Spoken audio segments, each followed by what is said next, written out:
Okay, we're gonna do another chit chat by the pool. Ooh, it's wet everywhere. So I guess it was raining last night. Finally I'm at the pool, so I'm ready to do the chit chat by the pool.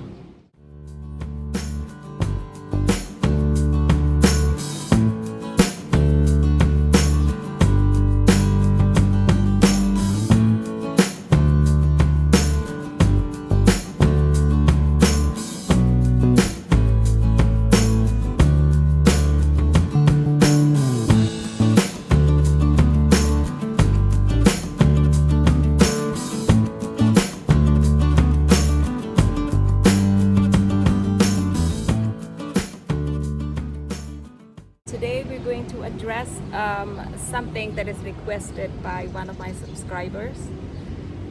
It is related to preparing your grad studies. So don't forget to grab your cup of coffee or cup of tea, and stay a little bit.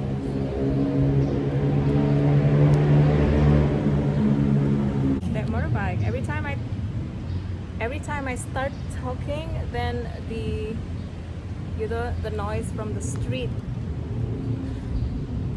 develops. The drawbacks of talking outside is that thing. It's just super noisy. And my glasses are foggy. I think it's just because I was totally sweaty. There were like a lot of people working out outside today. Which is good. That's the only thing that we can do to stay out of the trouble of health related, right? So the thing that we are going to talk about today is it is related to, once again, one of the requests from one of my subscribers. He would like me to talk about tips and tricks on how to do the PhD study overseas. Well, I'm going to address that topic in different stages. There are a lot of things that we need to prepare for grad studies, especially if you would like to study abroad. I would say, as an intro, there are going to be 3 main things that you need to pay attention to. I would say the intro is going to be from yourself. If you're going to plan to do something as big as that, as huge as that, you need to have a strong preparation. The first one is identifying the interest, doing a small project, things like that. It doesn't have to be the research that is trending currently. You can identify as something that is applicable to the locals, because usually something that is applicable to the locals will be unique, to other people from other parts of the world. I mean, it can be a very good topic for research. So you can start from thinking about your interest, what you really want to do in terms of academic and professional related. You can start by doing something small, so it can be like a small project related to, if you're an academician, you are a lecturer, then you can start from I would say the classes that you teach, also related to probably professional developments that you are doing with your colleagues. It can be something small, it doesn't have to be something big, but at least you're gonna get the flavor of what you're going to do in the future when you actually do your study, your graduate study. After you are engaging in some kind of project, some kind of scientific, academic, professional project, do not forget to identify experts. Okay, So contacting the prospective supervisor, that's the second one, to kind of start the conversation on whatever area that you are going to do. So before, oh my goodness, are you serious? It's so noisy.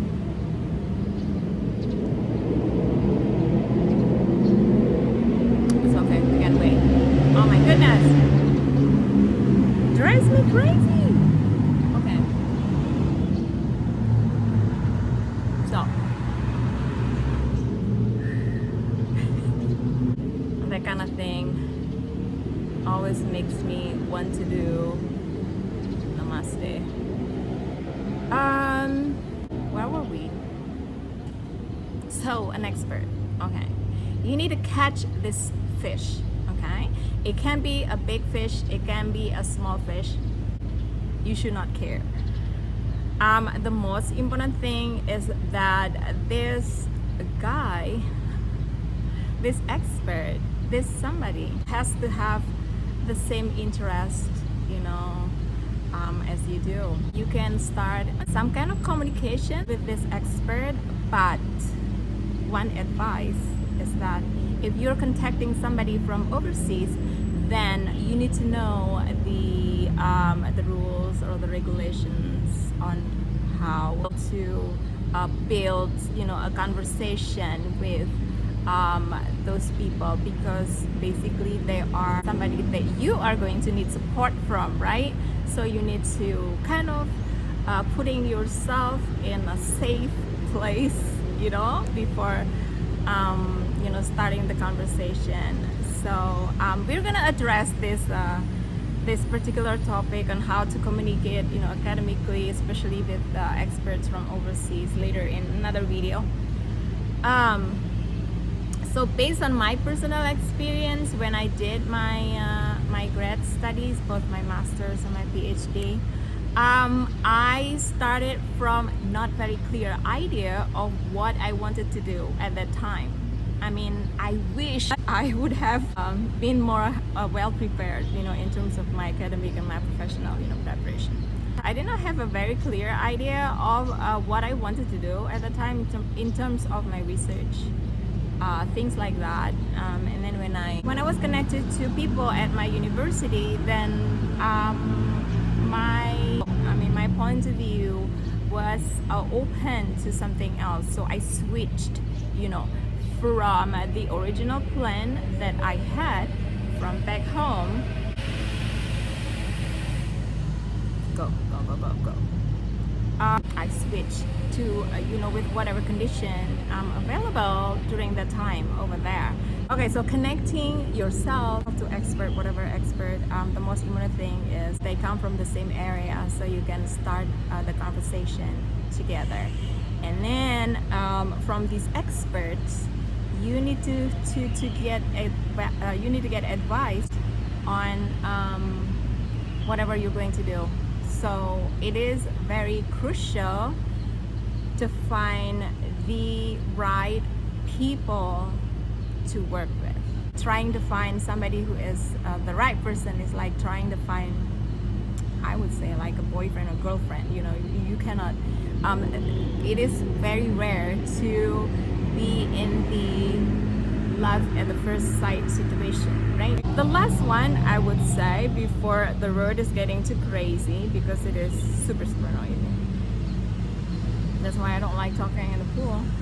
I mean, the weather and everything is fine, but like the noise is unbearable sometimes. I'm very sweaty. Okay, so the third one is going to be related to where and how. Okay, so related to the place and how you're going to how you're going to fund your study, to finance your study. Then you need to think about first the distance. If your concern is on the distance of where you're gonna go, then you need to be wise in deciding, where to go in terms of distance. If you don't mind going far away, flying far away from the nest, then it doesn't matter. You can go to the US, you can go to Europe, you can go wherever you want to go. So the next thing that you need to pay attention to is related to preparation, related to culture and language, because they are inseparable. Of course, for the culture is going to be different. There will be a lot of cross-culture understanding situations that you are going to go through, which is, I would say, it is fun in a way.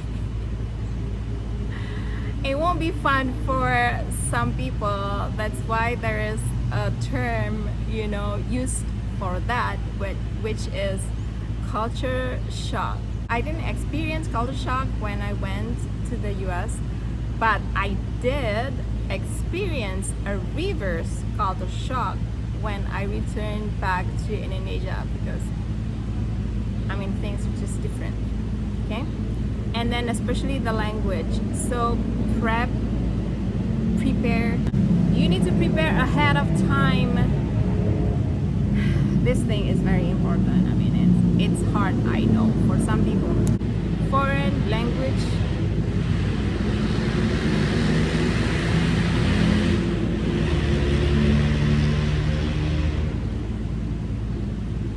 If the sound of the motorbike makes some people proud, then I don't know what to say.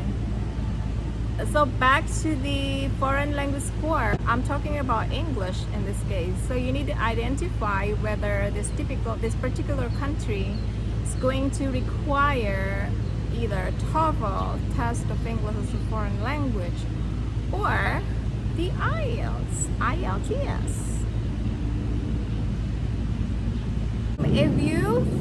If you feel that you have a problem related to language competency, then early on, you need to communicate with the language center wherever you are, to help you prepare the language proficiency tests that will be eligible for the country of destination.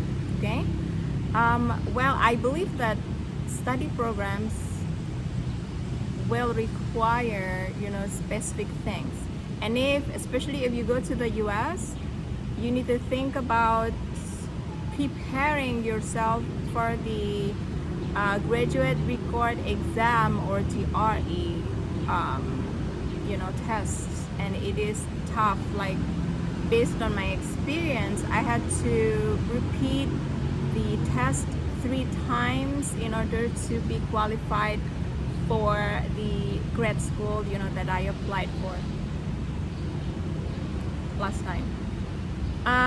Not all programs will require the GRE score. You need to do some research related to that, but that's only in the US. Okay, so if you go to Australia, you go to New Zealand, you go to Europe, you don't require the GRE score.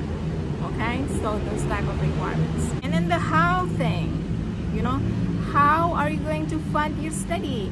If you are super duper rich, diamond rich, it doesn't matter for you. You can just fly, to wherever, basically. You don't have any problem with that. But if you plan to apply for a scholarship to finance your study, then that's going to be another big discussion related to how to prepare yourself for the scholarship application. But once again, it will be related to the first point that we talked about, identifying your interests, being connected to experts in the same areas. Okay, so starting to identify what type of research, what type of work that those people are doing recently, and then so you can start some kind of project, because usually this project is not only giving benefit to you but also your institution. You know what I'm saying? So if in other words, you are doing some kind of contribution to your institution. So that's one of the requirements that usually the scholarship providers are seeking in the candidates. You know, they are going to give scholarship only to candidates who can demonstrate that they have contributions to their institutions. That needs to be highlighted. Okay. And also sometimes, like some scholarship providers, they are going to require you to have some kind of connection with your prospective supervisors for your grad studies. Hopefully we can address this in another video. If you're interested to go to the US, you can think about of course the Fulbright scholarship. The Fulbright scholarship. I have a couple of videos related to that. You can check those out. If you want to go to Australia, you can check the awards scholarship, or you can check with the Australian embassy. I'm pretty sure about that. And if you want to go to Japan, there is an organization called the JASO that is organized by the Minister of Education, Culture, Sport, and Technology, I think. Correct me if I'm wrong. All right. I think I'm ready to order my coffee. Why? I finished my video and now it's quiet. It's just not fair.